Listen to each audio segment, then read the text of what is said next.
너 오늘로 끝이야. 내 매장에서 이런 사고를 쳐? 이 바닥에 다시는 발도 못 붙이게 해야겠어. 지점장의 고함과 폭언 앞에 선 매니저 다혜는 오히려 노파의 앞을 막아섰습니다. 그녀의 눈에는 눈물이 고여 있었지만 목소리만큼은 단호했습니다. 제가 책임지겠습니다. 제 전세 보증금을 다 털어서라도 갚을 테니 이 어르신께는 뭐라고 하지 마세요. 한정판 명품 시계는 수십 개의 파편이 되어 바닥에 흩어져 있었습니다. 사람들의 시선은 일제히 한 노파에게 꽂혔습니다. 낡은 작업복 차림의 노파는 떨리는 손을 어쩌지 못한 채 서 있었습니다. 대체 무슨 일이 있었던 건지 궁금하시다면 잠시 구독과 알림 설정 부탁드립니다. 강남의 화려한 명품 거리, 그 중에서도 가장 화려하다는 매장. 디오라에서 서다의 매니저는 늘 이방인 같았습니다. 동료들이 VIP 고객들의 명단을 외우고 실적 계산기에 매달릴 때 다혜는 늘 엉뚱한 곳에 시간을 쏟았기 때문입니다.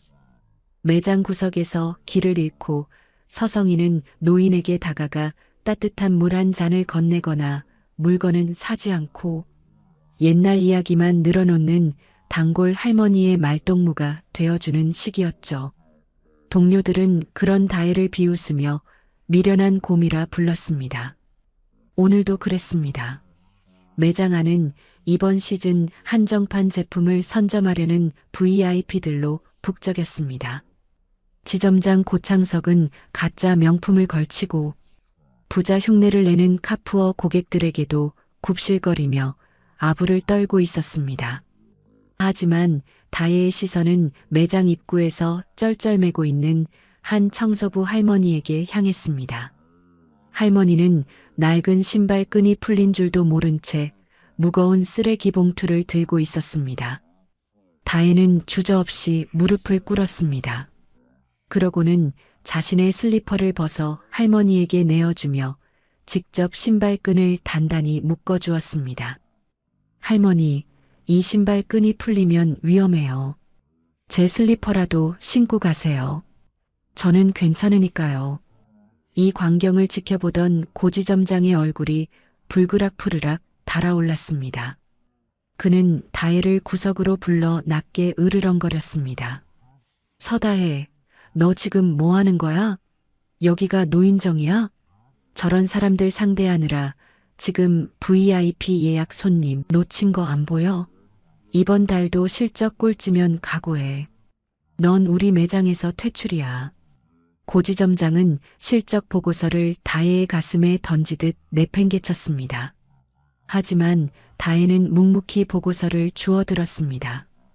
그녀에게는 숫자로 환산되는 실적보다 눈앞의 사람이 느끼는 작은 위로가 더 소중했으니까요. 같은 시각 강남 한복판의 3층짜리 단독주택 앞.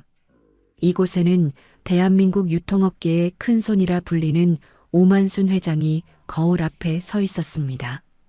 그녀는 자산 8천억의 거부였지만 오늘 그녀가 선택한 옷은 명품 정장이 아니었습니다. 20년 전 부도 위기를 맞았던 시절 공사 현장을 누비며 입었던 소금기 절인 낡은 작업복이었죠. 무릎이 툭 튀어나온 바지에는 시멘트 자국이 말라붙어 있었고 낡은 안전화는 군데군데 가죽이 벗겨져 있었습니다. 거울 속에 비친 모습은 누가 봐도 강남 명품 매장과는 어울리지 않는 초라한 노파였습니다. 흰머리는 단정하게 묶지 않고 일부러 흐트러뜨렸고 얼굴엔 화장기 하나 없이 세월의 주름만 드러나 있었습니다. 어머니, 정말 이렇게까지 하셔야겠어요? 다혜 씨는 그런 사람이 아니에요. 옆에서 지켜보던 아들 오시윤 본부장이 걱정스러운 듯 물었습니다. 하지만 오만순 회장의 눈빛은 차가웠습니다. 그녀는 평생 숫자로 사람을 판단하지 않는다고 말해왔지만 아들의 결혼 상대만큼은 달랐습니다. 화려한 명품 매장에서 귀부인들의 비위를 맞추며 사는 여자가 과연 사람의 진심을 볼 줄 알겠느냐는 깊은 불신이 있었기 때문입니다. 시윤아, 사람은 숫자로 증명되지 않는다. 하지만 그 숫자가 없을 때 진짜 본 모습이 나오는 법이지. 내 눈으로 직접 보기 전까진 그 아이를 내 며느리로 인정할 수 없다. 오만순 회장은 아들의 만류를 뿌리치고 집을 나섰습니다. 그녀는 일부러 운전기사도 부르지 않은 채 지하철을 탔습니다. 사람들은 작업복 차림의 노파가 다가오자 코를 막으며 슬금슬금 자리를 피했습니다. 어떤 젊은이는 노골적으로 혀를 차며 경멸 섞인 시선을 보냈습니다. 하지만 오만순 회장은 씁쓸하게 웃을 뿐이었습니다. 강남역에 내려 화려한 빌딩 숲을 걷는 동안에도 시선은 따가웠습니다. 번쩍이는 외제 차들 사이로 고무 슬리퍼를 끌며 걷는 노파의 모습은 그 자체로 거대한 이물질 같았습니다. 드디어 다혜가 일하는 매장 디오라의 거대한 유리문이 보였습니다. 오만순 회장은 심호흡을 하며 안전화에 묻은 흙을 일부러 툭툭 털어 매장 안으로 발을 들였습니다. 매장 안에 차갑고 향기로운 공기가 폐부 깊숙이 들어왔습니다. 에어컨 바람보다 더 차가운 것은 직원들의 시선이었습니다. 오만순 회장은 생각했습니다. 과연 이 화려한 껍데기 속에서 나의 초라함을 품어줄 사람이 단 한 명이라도 있을까? 만약 서다혜가 나를 문전박대한다면 이 결혼은 200% 무효다. 8천억 자산가가 던진 위험한 덫이 이제 막 작동하기 시작했습니다. 오만순 회장이 매장 중앙에 발을 들이는 순간 디오라의 우아한 정적은 산산조각 났습니다. 안전화가 대리석 바닥을 끄는 찌질한 소리에 쇼핑하던 귀부인들이 일제히 미간을 찌푸렸습니다. 가장 먼저 달려온 건 지점장 고창석이었습니다. 그는 회장의 행색을 훑어보더니 마치 더러운 오물을 본 듯 얼굴을 험악하게 구겼습니다. 어이 할망구, 여기가 어디라고 들어와? 여긴 당신 같은 사람이 올 곳이 아니니까 당장 나가. 고지점장은 회장의 어깨를 거칠게 밀쳤습니다. 오만순 회장은 휘청거리며 뒤로 물러났지만 눈빛만은 날카롭게 빛나고 있었습니다. 하지만 고지점장은 그 눈빛의 의미를 알 리 없었습니다. 그는 오히려 구석에서 재고를 정리하던 다혜를 향해 고함을 질렀습니다. 서다혜, 너 뭐해? 이런 인간 안 내보내고. 내가 평소에 노인네들한테 잘해주니까 이런 노숙자까지 꼬이는 거 아냐? 다혜는 서둘러 달려와 고지점장의 앞을 가로막았습니다.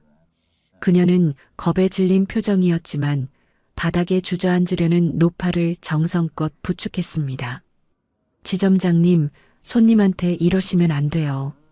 어머니, 어디 다치신 데는 없으세요? 다혜의 따뜻한 물음에 고지점장은 코웃음을 쳤습니다. 그는 다혜의 손을 뿌리치며 노파가 메고 있던 낡은 배낭을 낚아채 매장 밖으로 던지려 했습니다. 그 소동 와중이었습니다. 배낭 끝에 걸려있던 전시용 아크릴 스탠드가 크게 흔들렸습니다. 그 위에는 이번 시즌의 주인공인 5천만 원짜리 한정판 명품 시계가 놓여 있었습니다. 안 돼. 다혜의 비명과 함께 시계가 허공을 갈랐습니다. 챙그랑 날카로운 파열음이 매장을 때렸고 정교한 톱니바퀴들이 사방으로 흩어졌습니다. 고지점장은 하얗게 질린 얼굴로 소리쳤습니다. 이게 얼마짜린데? 야, 서다혜. 이거 다 내 책임이야. 내가 저런 노인들까지 매장에 들여놓으니 이런 사달이 난 거 아냐? 지점장의 폭언 앞에 다혜는 무릎을 꿇고 시계 파편을 주워 모았습니다. 그녀의 손끝이 바르르 떨렸고 참았던 눈물이 툭 떨어졌습니다. 하지만 그녀는 노파를 탓하지 않았습니다. 오히려 자신을 밀어내는 고지점장에게 단호하게 말했습니다. 어머니는 잘못 없습니다. 제가 책임지겠습니다. 제 해고로 모자란다면 전세 보증금이라도 털어서 갚겠습니다. 그 순간 바닥에 엎드려 있던 오만순 회장의 눈에 묘한 일렁임이 스쳤습니다. 자신의 덫에 스스로 걸려들어 인생을 걸겠노라 말하는 이 미련한 여자의 진심이 그녀의 8천억 자산보다 더 무겁게 느껴지기 시작한 것이었습니다. 바닥에 흩어진 시계 파편보다 더 날카로운 건 고지점장의 비열한 미소였습니다. 그는 이 사고를 기회 삼아 다혜를 완전히 매장할 속셈이었죠. 하지만 다혜는 눈물을 닦고 천천히 일어섰습니다. 그녀의 눈빛은 이전처럼 순종적이지 않았습니다. 고지점장이 노파를 향해 경찰을 부르라며 수선을 떨자 다혜가 그의 앞을 막아서며 낮고 단호하게 입을 열었습니다. 지점장님, 그런데 말입니다. 지금 누구한테 책임을 떠넘기시는 거예요? 이 어머니를 거칠게 밀쳐서 중심을 잃게 만든 건 지점장님 손이었습니다. 매장 내 폐쇄회로 카메라에 다 찍혔을 텐데 정말 경찰부터 부를까요? 예상치 못한 다혜의 반격에 고지점장의 얼굴이 불그락푸르락 달아올랐습니다. 그는 당황하며 말을 더듬었습니다. 서다혜, 너 지금 미쳤어? 감히 누구 앞에서 CCTV 우는이야. 미친 건 제가 아니라 지점장님이죠. 전 라인 정지. 압력 수치가 임계치를 넘었습니다. 당장 멈추세요. 비상벨 소리가 고막을 찢을 듯 울려 퍼지는 이곳은 수조원대 엔진 수출을 앞둔 공장 현장입니다. 150억 원을 들인 최첨단 AI 시스템도 해외 명문대 출신 엘리트들의 시뮬레이션도 멈춰버린 거대한 기계를 되살리지는 못했습니다. 당황해 어쩔 줄 모르는 최 상무의 손에는 쉴 새 없이 진동하는 휴대폰만 들려 있을 뿐이었죠. 일주일 전 현장 변수 0.03mm가 빠졌다며 서류를 내밀던 한 남자를 단 8분 만에 해고했던 대가는 참혹했습니다. 과연 그가 벌인 건 낡은 수첩을 든 만년 과장이었을까요? 아니면 회사의 심장이었을까요? 이 놀라운 반전의 전 이야기가 궁금하시다면 잠시 구독과 알림 설정 부탁드립니다. 오전 7시 30분 박진수 과장의 하루는 남들보다 1시간 일찍 시작되었습니다. 낡은 작업복 소매 사이로 드러난 그의 손은 온통 굳은 살과 지워지지 않는 기름때로 가득했습니다. 미래정밀에서만 28년 그는 기계의 진동 소리만 듣고도 베어링의 마모 상태를 알아맞히는 현장에 살아있는 전설이었습니다. 하지만 최근 회사 분위기는 급격히 달라져 있었습니다. 대기업에서 온 최태문 상무가 디지털 전환이라는 명분을 내세우며 현장 숙련공들을 압박하기 시작했기 때문입니다. 그날 오전 수조원대 수주가 걸린 제1중공업 특수엔진 최종 점검 회의가 열렸습니다. 회의실 대형 스크린에는 명문대 출신 이현우 대리가 설계한 화려한 3차원 시뮬레이션 그래프가 떠 있었습니다. 최 상무는 만족스러운 듯 미소를 지으며 말했습니다. 보시다시피 150억 원을 투자한 AI 시스템이 모든 공정을 완벽하게 계산했습니다. 오차 범위는 0.0001% 미만입니다. 이제 더 이상 사람의 감에 의존할 필요가 없다는 뜻이죠. 그때 회의실 구석에서 묵묵히 듣고 있던 진수가 손을 들었습니다. 그의 손에는 낡고 해진 가죽 수첩이 들려 있었습니다. 상무님, 이 수치대로라면 실제 현장에서는 문제가 생깁니다. 영하 5도 이하로 떨어지는 겨울 새벽에는 금속의 열팽창 계수가 달라집니다. 보정값에서 0.03mm를 더 빼야 합니다. 진수의 목소리는 담담했지만 확신에 차 있었습니다. 순간 회의실에는 정적이 흐르는 듯 했으나 이내 최 상무의 차가운 비웃음이 터져 나왔습니다. 0.03mm요? 박 과장님, 지금 데이터 과학을 무시하시는 겁니까? 고작 그 낡은 수첩에 적힌 낙서가 150억짜리 시스템보다 정확하다는 말입니까? 이 대리 역시 거들었습니다.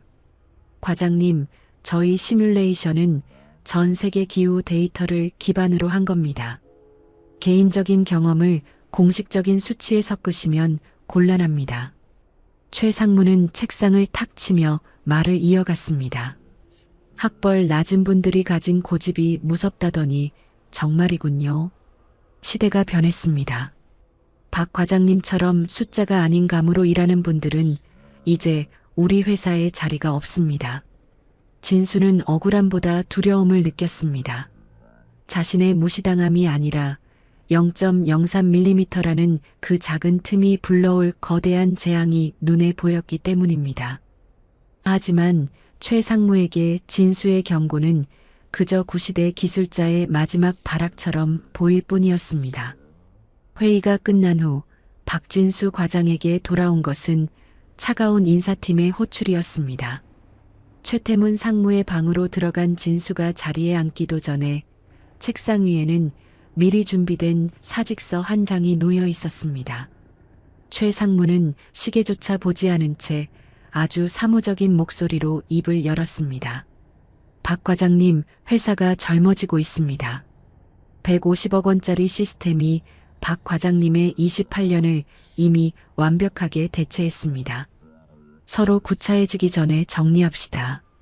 진수가 자신의 낡은 수첩을 꼭 쥐며 항변하려 했지만 최 상무는 그의 말을 가차없이 잘라버렸습니다. 학벌도 데이터 로직도 없는 경험은 이제 비용일 뿐입니다. 인수인계는 이 대리에게 USB 하나로 넘기면 충분합니다. 28년이라는 긴 세월의 가치가 단 8분 만에 휴지 조각이 되어버린 순간이었습니다. 진수는 아무 말 없이 짐을 쌌습니다. 책상 위에는 기름때 묻은 렌치 하나와 낡은 수첩만이 덩그러니 남겨졌습니다.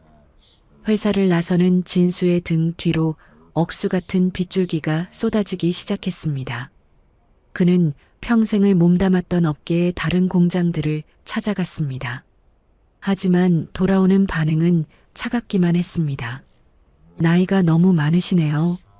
우리는 이제 고졸 현장직은 안 뽑습니다. 라는 말들이 송곳처럼 가슴을 찔렀습니다. 팩트는 잔인했습니다. 지난 사흘간 그가 방문한 공장은 12곳이었고 면접 기회를 얻은 곳은 단 한 군데도 없었습니다. 비에 젖은 정장을 입고 동네 작은 포장마차에 앉은 진수는 자신의 손을 가만히 내려다보았습니다. 굳은 살이 박이고 흉터가 가득한 그 손은 평생 회사를 지탱해온 긍지였지만 이제는 시대에 뒤처진 노인의 증거가 되어버린 것 같았습니다. 소주 한 잔을 들이켜며 그는 생각했습니다. 세상이 말하는 데이터와 학벌이라는 거대한 벽 앞에서 자신이 가진 0.03mm의 노하우는 정말 아무 가치도 없는 쓰레기였을까 하고 말입니다. 그 시간 미래정밀의 쓰레기통에는 최 상무가 던져버린 진수의 낡은 수첩이 빗물에 젖어가고 있었습니다. 하지만 그들은 아직 모르고 있었습니다. 그 수첩 속에 적힌 수천 개의 보정 수치들이 사라진 대가가 곧 수조 원대의 재앙으로 돌아올 것이라는 사실을 말입니다. 진수는 꺼진 휴대폰을 주머니 깊숙이 집어넣은 채 어두운 빗속으로 발걸음을 옮겼습니다. 그것은 한 베테랑의 사회적 사망 선고와도 같은 쓸쓸한 뒷모습이었습니다. 박진수 과장이 회사를 떠난 지 정확히 일주일이 되던 날이었습니다. 평온하던 공장에는 아침부터 날카로운 비상벨 소리가 울려 퍼졌습니다. 제일중공업의 납품하기로 한 특수 엔진이 시운전 도중 굉음을 내며 멈춰버린 것이었습니다. 150억 원을 들였다던 AI 시스템은 원인을 찾지 못한 채 붉은색 경고등만 깜빡거렸고 이현우 대리는 새하얗게 질린 얼굴로 모니터만 뚫어지게 쳐다보고 있었습니다. 최태문 상무가 달려와 소리를 질렀습니다. 도대체 뭐가 문제야? 시뮬레이션에서는 완벽했다며 이 대리는 떨리는 목소리로 대답했습니다. 데이터상으로는 모든 수치가 정상 범위입니다. 하지만 실제 구동 시 엔진 내부 온도가 급격히 상승하면서 피스톤이 고착되었습니다. 이유를 도무지 모르겠습니다. 수조 원대 수주 계약이 날아갈 위기 앞에 최 상무의 머릿속에는 일주일 전 박진수가 했던 말이 번개처럼 스쳐 지나갔습니다. 0.03mm의 보정값이 빠졌다는 그 경고 말입니다. 최 상무는 다급하게 휴대폰을 꺼내 박진수의 번호를 눌렀습니다. 하지만 수화기 너머로는 연결이 되지 않는다는 기계적인 안내음만 반복될 뿐이었습니다.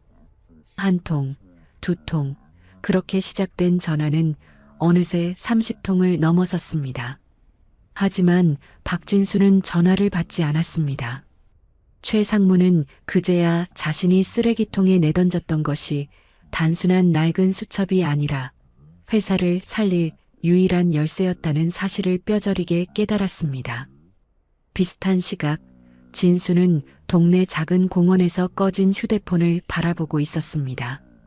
30통이 넘는 부재중 전화 알림이 떠 있었지만 그는 미련 없이 휴대폰을 다시 가방 깊숙이 집어넣었습니다.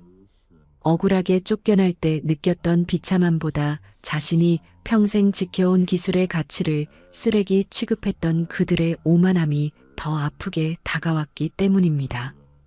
공장 현장에서는 최 상무가 쓰레기 더미를 뒤지며 진수의 낡은 수첩을 찾고 있었습니다. 하지만 며칠 전 내린 빗물에 젖은 수첩은 이미 형체를 알아볼 수 없을 정도로 망가진 상태였습니다. 데이터와 학벌이 모든 것을 해결해 줄 것이라 믿었던 이들에게 현장의 온도와 습도까지 계산해냈던 베테랑의 부재는 재앙 그 자체였습니다. 최 상무는 멈춰버린 엔진 앞에 주저앉아 떨리는 손으로 다시 한번 진수의 번호를 눌렀습니다. 하지만 여전히 돌아오는 건 차가운 정적뿐이었습니다. 공장의 혼란이 극치에 달했을 때 검은색 세단 한 대가 미래정밀의 정문 앞에 멈춰 섰습니다. 차에서 내린 인물은 다름 아닌 업계의 거물, 제일중공업의 조 회장이었습니다. 예정에 없던 회장의 방문에 최 상무는 흙탕물이 묻은 정장 소매를 거두며 허겁지겁 뛰어나갔습니다. 하지만 조 회장의 표정은 차갑게 굳어 있었습니다. 그는 인사도 받지 않은 채 곧장 멈춰버린 엔진 앞으로 걸어갔습니다. 최 상무, 엔진이 왜 이 모양인가? 이번 수주는 우리 회사의 명운이 걸린 일이라는 걸 잊었나? 조 회장의 호통에 최 상무는 식은땀을 흘리며 대답했습니다. 죄송합니다, 회장님. AI 시스템상 오류는 없는데 현장에서 예기치 못한 변수가 발생했습니다. 지금 박진수 과장과 연락을 시도 중입니다. 그 이름을 듣는 순간 조 회장의 눈썹이 크게 꿈틀거렸습니다. 조 회장은 엔진 주변을 둘러보더니 바닥에 굴러다니던 젖은 종이 뭉치를 하나 집어들었습니다. 그것은 며칠 전 최 상무가 쓰레기통에 내던졌던 진수의 낡은 수첩 조각이었습니다. 조 회장은 잉크가 번진 종이 조각을 조심스럽게 살피더니 분노 섞인 목소리로 말했습니다. 이게 박 과장 수첩 아닌가? 설마 자네가 이 보물을 쓰레기 취급한 건가? 최 상무는 당황하며 대답했습니다. 아, 그건 데이터 가치도 없는 구식 메모장이라 정리를 좀 했습니다. 조 회장은 기가 막힌 듯 헛웃음을 터뜨렸습니다. 데이터 가치? 최 상무, 자네는 정말 아무것도 모르는군. 지난 20년간 우리 제일중공업이 불가능하다고 했던 특수 공정들을 누가 다 해결해 준 줄 아나? 바로 이 수첩에 적힌 보정 수치들이었네. 박 과장은 단순히 감으로 일하는 사람이 아니라 AI가 계산할 수 없는 현장의 숨결을 수치로 바꿀 줄 아는 유일한 전문가란 말이야. 조 회장은 이 대리가 들고 있던 최신형 태블릿을 낚아채듯 가져와 바닥으로 던져버렸습니다. 150억짜리 시스템? 박 과장의 수첩 하나면 그딴 건 필요 없어. 이 수첩에 적힌 0.03mm의 비밀을 모르는 자들이 만든 엔진은 우리 배에 실을 수 없네. 당장 박 과장을 데려오게. 그가 직접 승인하지 않으면 이번 계약은 전면 파기일세.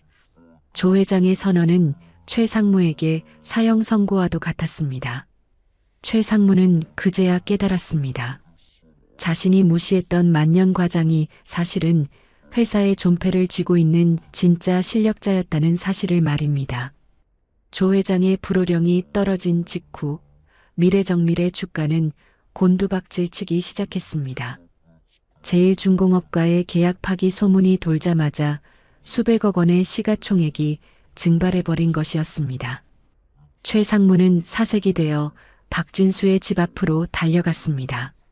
일주일 전만 해도 학벌이 낮다며 멸시했던 그였지만 이제는 자신의 목숨줄을 쥔 유일한 구원자 앞에 무릎을 꿇어야 할 처지였습니다. 하지만 진수의 집 앞에는 이미 다른 손님들이 장사진을 치고 있었습니다. 업계 2위, 3위권 업체들의 임원들이 백지수표를 들고 진수를 기다리고 있었던 것이었습니다. 그들은 이미 소문을 듣고 있었습니다. AI가 잡아내지 못하는 미세 오차를 손맛 하나로 잡아내는 독보적인 기술자가 시장에 나왔다는 소식을 말입니다. 최 상무는 그들 사이를 헤치고 들어가 진수의 집 문을 두드렸습니다. 박 과장님, 아니 박 부장님, 제가 정말 잘못했습니다. 그때는 제가 잠시 눈이 멀었습니다. 제발 한 번만 도와주십시오. 지금 공장이 멈춰서 100억 원 넘는 위약금을 물게 생겼습니다. 최 상무의 비굴한 외침에도 문은 쉽게 열리지 않았습니다. 한참 뒤 문을 열고 나온 진수는 정장이 아닌 깨끗한 새 작업복 차림이었습니다. 그의 곁에는 놀랍게도 조 회장이 직접 보낸 비서가 서 있었습니다. 진수는 자신 앞에 엎드린 최 상무를 담담하게 내려다보며 말했습니다. 상무님, 데이터는 거짓말을 하지 않는다고 하셨지요. 하지만 데이터가 담지 못하는 현장의 진실도 있는 법입니다. 0.03mm의 틈을 무시한 결과가 100억 원의 손실이라면 그건 데이터의 오류가 아니라 상무님의 오만함이 만든 결과입니다. 진수는 최 상무가 내민 복직 제안서를 쳐다보지도 않았습니다. 대신 그는 조 회장과 이미 손을 잡았음을 알렸습니다. 조 회장은 진수를 위해 별도의 기술연구소를 설립해주기로 했고 그에게 기술총괄 이사라는 직함을 제안했습니다. 단순한 숙련공에서 이제는 대한민국 엔진 설계의 표준을 결정하는 설계자로 정체가 드러난 순간이었습니다. 최 상무는 절망했습니다. 자신이 쓰레기통에 버렸던 것은 한 명의 만년 과장이 아니라 회사의 미래와 자신의 운명 그 자체였음을 깨달았기 때문입니다. 진수는 멀어지는 최 상무를 뒤로 한 채 조 회장이 준비한 차량에 올랐습니다. 낡은 수첩 대신 이제는 태블릿 PC에 자신의 노하우를 데이터로 옮기기 시작한 진수의 눈빛은 그 어느 때보다 날카롭게 빛나고 있었습니다. 조 회장의 전폭적인 지원 아래 세워진 새로운 연구소에서 박진수가 가장 먼저 한 일은 인사명부를 작성하는 것이었습니다. 그 명단에는 학벌이 낮다는 이유로 혹은 나이가 많다는 핑계로 미래정밀에서 쫓겨났던 베테랑들의 이름이 가득했습니다. 수십 년간 현장에서 기름때를 묻혀가며 대한민국 기계산업을 지탱해온 진짜 실력자들이 하나둘 진수의 호출에 모여들기 시작했습니다. 그 시각 미래정밀의 공장은 그야말로 아수라장이었습니다. 박진수만 돌아오면 해결될 줄 알았던 엔진 결함은 생각보다 훨씬 심각했습니다. 이 대리는 뒤늦게 진수의 경고대로 0.03mm의 보정값을 입력했지만 엔진은 여전히 고막을 찢는 듯한 불협화음을 내뱉었습니다. 데이터상으로는 완벽한 수치였지만 이미 정밀도가 틀어진 기계는 단순한 숫자 입력만으로 되살아나지 않았습니다. 결국 최 상무는 조 회장의 지시에 따라 박진수의 연구소에 기술 지원을 요청할 수밖에 없었습니다. 일주일 만에 자신이 쫓아냈던 공장 현장에 다시 발을 들인 진수의 뒤로 머리가 희끗희끗한 노병들이 뒤를 따랐습니다. 최 상무와 이 대리는 그들의 초라한 차림새를 보며 내심의구심을 품었지만 작업이 시작되자마자 입을 다물 수밖에 없었습니다. 진수는 청진기 하나를 엔진 본체에 갖다 대더니 눈을 감았습니다. 3번 피스톤의 열팽창이 불균형합니다. 수치상으로는 맞을지 몰라도 조립 과정에서 발생한 미세한 뒤틀림이 냉각수 흐름을 방해하고 있습니다. 진수의 진단이 떨어지자마자 옆에 있던 베테랑들이 익숙한 솜씨로 엔진을 분해하기 시작했습니다. 그들은 설계도 한 장 보지 않고도 부품 하나하나의 특성을 완벽하게 파악하고 있었습니다. 이 대리가 당황하며 물었습니다. 분명 시뮬레이션에서는 냉각 효율이 최상으로 나왔는데 어떻게 소리만 듣고 아시는 겁니까? 진수는 엔진 내부를 가리키며 담담하게 대답했습니다. 데이터는 평균치를 말해주지만 현장은 매 순간 살아 움직이는 생물과 같습니다. 기계가 내뱉는 신음소리를 무시한 채 숫자만 믿는 것은 환자의 얼굴도 보지 않고 차트만 보고 수술하는 의사와 다를 바 없습니다. 진수의 지휘 아래 노병들이 엔진의 미세한 간극을 손으로 직접 조정해 나가자 놀라운 일이 벌어졌습니다. 날카롭던 소음이 사라지고 엔진은 마치 잠든 아이의 숨소리처럼 부드러운 중저음을 내기 시작했습니다. 이 대리가 가져온 최첨단 측정 장비의 바늘은 그제야 비로소 완벽한 정상 수치를 가리켰습니다. 데이터가 증명하지 못한 베테랑들의 손맛이 수조원대 프로젝트를 다시 살려낸 순간이었습니다. 엔진이 정상 궤도에 올라오자 최 상무는 안도의 한숨을 내쉬며 진수에게 다가왔습니다. 그는 여전히 상황을 기회로 이용하려는 듯 비굴한 미소를 지으며 말했습니다. 역시 박 이사님이십니다. 이제 이 보정 수치들을 우리 AI 시스템에 공식적으로 등록해 주시죠. 그럼 모든 문제가 해결될 겁니다. 하지만 진수는 그가 내민 손을 잡지 않았습니다. 대신 품 안에서 빗물에 젖지 않은 진짜 원본 수첩 하나를 꺼내 들었습니다. 최 상무와 이 대리의 눈이 휘둥그레졌습니다. 쓰레기통에 버려졌던 것은 진수가 일부러 남겨둔 기초 매뉴얼이었을 뿐 진짜 핵심 로직은 바로 이 수첩에 따로 보관되어 있었습니다. 진수는 수첩의 마지막 페이지를 펼치며 차갑게 말했습니다.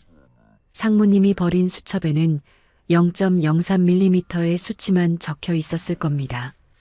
하지만 진짜 중요한 건 그 수치가 아니라 왜 0.03mm가 발생했는가에 대한 원인이었습니다.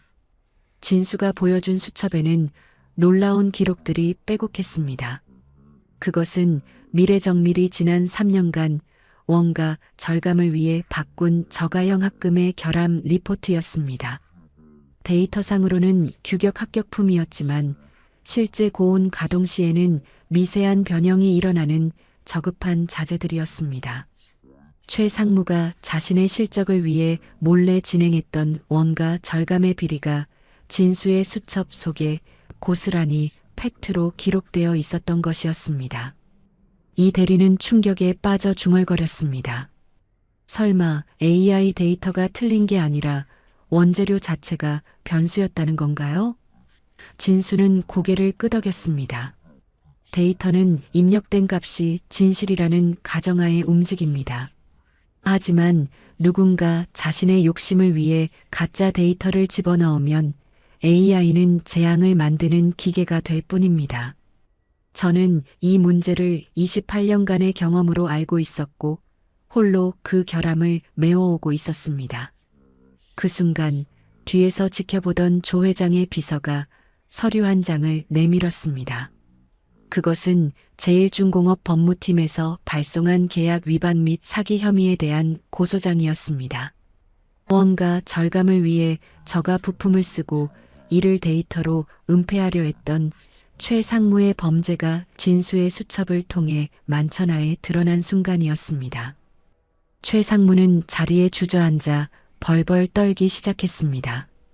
그가 무시했던 만년 과장은 단순히 기계를 잘 고치는 사람이 아니었습니다. 그는 회사의 부정부패를 온몸으로 막아내던 마지막 방어선이었습니다. 진수는 이제 더 이상 미련이 없다는 듯 공장을 나섰습니다. 뒤편에서 최 상무가 절규하며 불렀지만 진수의 발걸음은 가벼웠습니다. 그가 지키고자 했던 것은 자신의 자리가 아니라 기술자로서의 양심과 대한민국 제조의 자부심이었기 때문입니다. 그로부터 3달 뒤 미래정밀의 간판은 내려가고 그 자리는 조 회장과 박진수가 함께 세운 베테랑 기술관제센터로 바뀌었습니다. 최태문 상무는 자재 은폐와 배임 혐의로 법적 처벌을 받게 되었고 이현우 대리는 사직서를 던지는 대신 박진수의 밑에서 처음부터 다시 현장을 배우기로 결심했습니다. 학벌과 데이터만이 전부라 믿었던 이 대리는 이제 매일 새벽 박진수의 수첩을 들고 기계의 신음소리에 귀를 기울이는 법을 배우고 있었습니다. 박진수 기술 총괄 이사의 사무실 책상 위에는 여전히 낡고 때 묻은 가죽 수첩이 놓여 있었습니다. 하지만 그 옆에는 이제 최첨단 분석 장비들과 홀로그램 모니터가 나란히 자리 잡았습니다. 진수는 자신의 노하우를 단순히 머릿속에 가두지 않았습니다. 그는 자신과 함께 돌아온 노병들의 경험을 디지털 데이터로 변환하여 후배들이 더 이상 자신과 같은 시행착오를 겪지 않도록 표준화된 시스템을 구축해 나갔습니다. 어느 날 저녁 센터를 방문한 조 회장이 진수에게 물었습니다. 이제 AI 시스템이 박 이사의 노하우를 거의 완벽하게 학습했다고 하던데 그럼 이제 박 이사 같은 베테랑은 정말 필요 없게 되는 건가? 진수는 창밖으로 보이는 거대한 조선소의 불빛들을 바라보며 빙그레 미소 지었습니다. 기계가 아무리 정교해져도 결국 그 기계를 돌리는 건 사람의 마음입니다. AI는 0.03mm의 오차를 계산할 수는 있지만 그 오차가 왜 발생했는지 걱정하며 밤을 지새우지는 못하니까요. 진수의 말처럼 기술의 완성은 정교한 수식 뒤에 숨겨진 기술자의 진심에서 나오는 법이었습니다. 그는 자신을 무시하고 쫓아냈던 회사를 원망하기보다 기술의 소중함을 다시 일깨워준 시간들에 감사했습니다. 54세 나이에 시작된 그의 새로운 인생은 단순히 복수를 위한 것이 아니었습니다. 그것은 대한민국 제조 현장에서 묵묵히 땀 흘리는 수많은 베테랑의 가치를 증명하기 위한 거대한 도전이었습니다.